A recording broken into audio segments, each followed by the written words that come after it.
اور ہم ہی نے زمین میں تمہارا ٹھکانہ بنایا اور اس میں تمہارے لیے اسباب معیشت پیدا کیے مگر تم کم ہی شکر کرتے ہو۔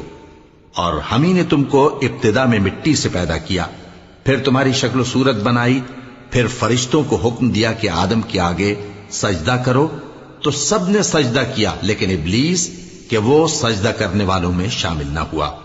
اللہ نے فرمایا جب میں نے تجھ کو بھی حکم دیا تھا تو کس چیز نے تجھے سجدہ کرنے سے باز رکھا؟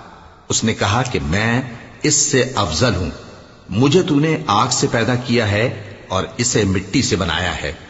فرمایا تو بہشت سے اتر جا، تجھے شایع نہیں کہ یہاں تکبر کرے، پس نکل جا کہ تو ذلیل لوگوں میں سے ہے۔ اس نے کہا کہ مجھے اس دن تک مہلت عطا فرما جس دن لوگ قبروں سے اٹھائے جائیں گے۔